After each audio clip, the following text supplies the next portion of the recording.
So you want to pull hazmat, huh? Let me tell you something, man. It's good money in it. You just gotta understand. It's a lot that go into it, man. You know what I'm saying? Like, first of all, welcome to the channel. I'm your boy ATruckerNamedJay. Checking in. Checking in. If you like the video, make sure you hit the like button, subscribe. Yeah, I had to do my little spiel. But yeah, man, hauling hazmat is definitely profitable. You know what I mean? For those that have been watching, you know that my pay recently got bumped up to 70 cents a mile. Excuse me, as a company driver hauling hazmat, so it's definitely money in it. But what you also have to understand is that it's a lot more that goes into it. You no longer just getting in the truck and driving. You know what I mean? You ain't got to touch no boxes and no dumb shit like that. But you're signing up for a whole new amount of responsibility. You know what I mean? That if you if you don't do what you're supposed to do, man, you can be looking bad out here. You know, I got the very first time I hooked up to a hazmat load, even though the tank was empty, I got a ticket. You know what I mean? And a lot of people laughed at me, a lot of people joked at me. And but it was a good learning experience. You know, I don't regret it. Shit happens. And because of that, I am double checking, triple checking when I get a hazmat load. Think about when you get a hazmat load, man, you got to make sure you placard it right. Got to make sure you placard it right. Double, triple check your placards. Honestly, because you can, like, it depends on the type of placard you have. If you have a placard, like, just like, if you got, like, some of the trailers have the built-on placard, some have the built-on where you slide the placard in there. Even then, check it. I had a time where one fell out of that joint, and you got to make sure you got to stop by. You got to have extra placards, or you got to stop by the nearest truck stop and hope that it's not a weigh station before the truck stop, and replace that placard. Because if you get caught out here with 3 placards or 2 placards, man, they gonna eat you up. You know what I mean? Also, placards. Make sure with your bill of lading, man, you got to make sure you keep that shit on you. When you get out of the truck, keep it in the door. You got to know what you hauling, man. You got to know what you hauling. I'm not saying know the physics of it, or the where it's at on the periodic table, but understand what you're hauling.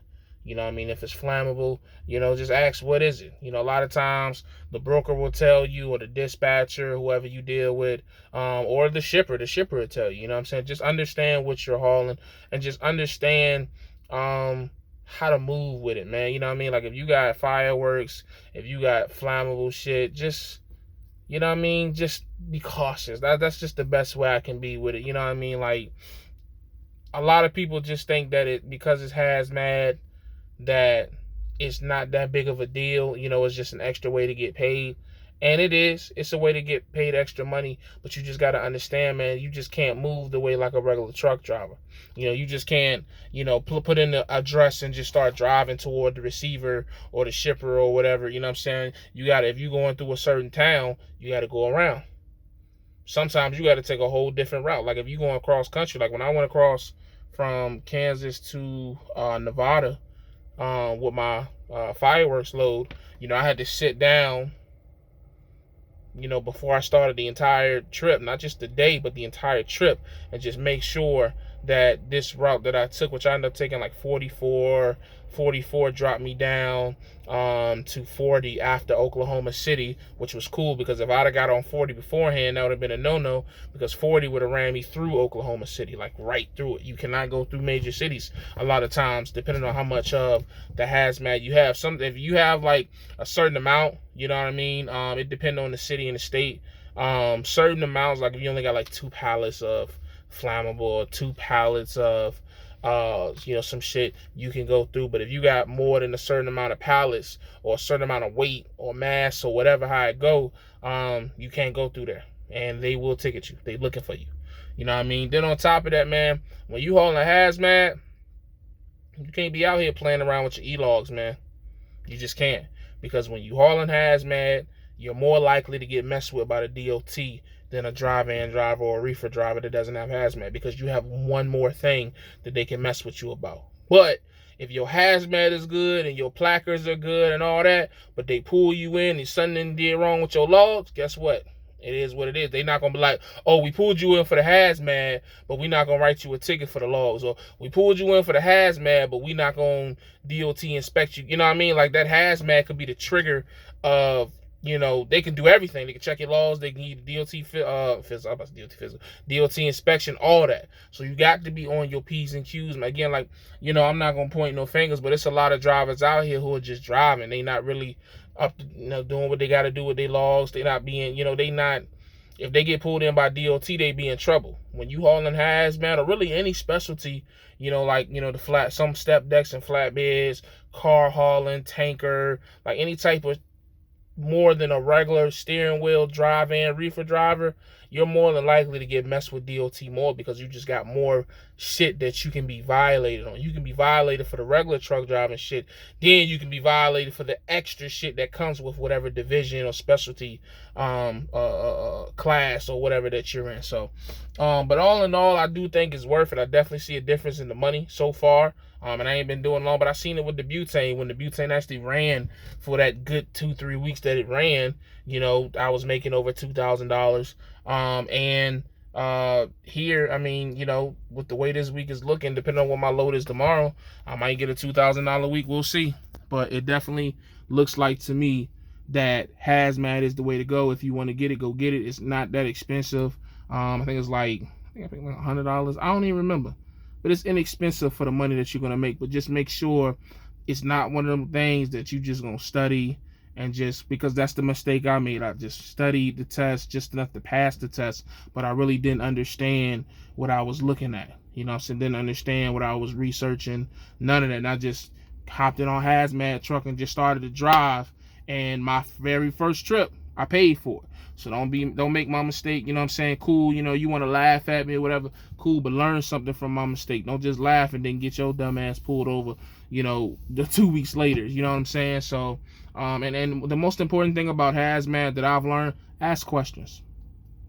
Ask questions. I don't know why we have gotten to this point in trucking where people are so afraid to ask questions, because there's always gonna be assholes out there that laugh at you for not knowing something. Fuck them. Straight up and down. Fuck them.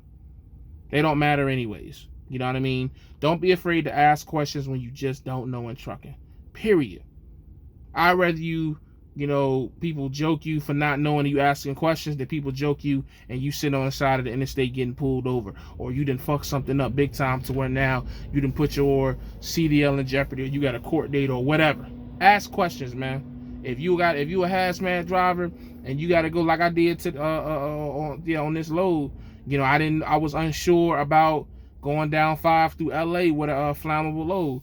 Got up on all my platforms, used my platforms for good like they supposed to be used for, instead of for the bullshit that be up here. But anyways, and you know, somebody reached out to me, like they sent me an app that I can use for the hazmat routes. They was like, yo, take 210 around, 210 down to 605, 605, get back on at 5 and you good. I did that. Not only was that a good route, but I avoided all traffic. I ain't hit no traffic. I might do that joint just on regular, you know what I'm saying, when I'm coming through LA.